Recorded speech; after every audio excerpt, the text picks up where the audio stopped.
السلام علیکم۔ S an Islamic history میں خوش آمدید۔ بسم اللہ الرحمن الرحیم۔ رسول اللہ صلی اللہ علیہ وسلم ابھی شکم آمنہ ہی میں تھے کہ نبی صلی اللہ علیہ وسلم کے والد حضرت عبداللہ اس جہان فانی سے رخصت ہو گئے۔ علامہ ابن سعد نے طبقات میں لکھا ہے کہ قریش کا ایک قافلہ تجارت کے لیے شام جا رہا تھا۔ رسول اللہ صلی اللہ علیہ وسلم کے والد حضرت عبداللہ بھی اس کے ساتھ چل پڑے اور غزہ تک گئے۔ قافلہ والے جب تجارت سے فارغ ہو کر واپس لوٹے تو یثرب سے گزرے۔ اس وقت حضرت عبداللہ بیمار تھے۔ آپ نے قافلہ والوں سے کہا کہ میری صحت مجھے آپ کے ساتھ چلنے کی اجازت نہیں دیتی، یہیں اپنے ننیال کے لوگوں میں ٹھہرتا ہوں۔ قافلے والے واپس چلے گئے اور آپ یہاں 1 ماہ تک مقیم رہے۔ جب قافلہ مکہ مکرمہ پہنچا تو حضرت عبدالمطلب نے قافلے والوں سے اپنے لخت جگر جناب عبداللہ کے بارے میں دریافت کیا کہ وہ کہاں ہیں، تو انہوں نے کہا کہ وہ بیمار ہو گئے تھے، ہم انہیں یثرب بنو نجار کے لوگوں میں چھوڑ آئے ہیں۔ جناب عبدالمطلب نے اپنے صاحبزادے حارث کو جناب عبداللہ کی خبر گیری کے لیے بھیجا۔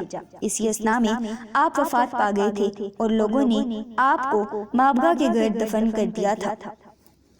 جناب عبدالمطلب کو جب اپنے فرزند عبداللہ کی وفات کی خبر ملی تو آپ کو اور تمام بہن بھائیوں کو سخت صدمہ ہوا، کیونکہ اس وقت رسول اکرم صلی اللہ علیہ وسلم ابھی شکم آمنہ میں ہی تھے۔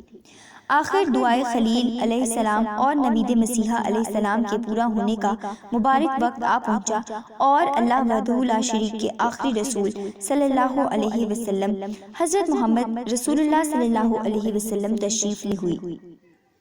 محسن عالم سرور عالم صلی اللہ علیہ وسلم پیدا ہوئے تو یتیم۔ جب آپ صلی اللہ علیہ وسلم کی عمر مبارک 6 برس کی ہوئی تو نبی صلی اللہ علیہ وسلم کی مشفق ماں آپ صلی اللہ علیہ وسلم کو ساتھ لے کر مدینہ گئی۔ مدینہ میں 1 ماہ تک قیام کے بعد جب واپس آئیں تو مقام ابوا پر پہنچ کر داغ مفارقت دے گئیں۔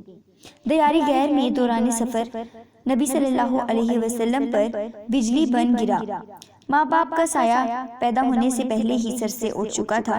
اب والدہ نے بھی دائی اجل کو لبیک کہا تو شدت غم سے آپ صلی اللہ علیہ وسلم کی آنکھوں سے بے اختیار آنسو جاری ہو گئے۔ ام ایمن جو اس سفر میں نبی کریم صلی اللہ علیہ وسلم کے ہم رکاب تھیں، وہ آپ صلی اللہ علیہ وسلم کو ساتھ لے کر مکہ واپس آئیں اور یوں آپ صلی اللہ علیہ وسلم نے اپنی باقی کی زندگی ماں اور باپ کے بغیر گزاری۔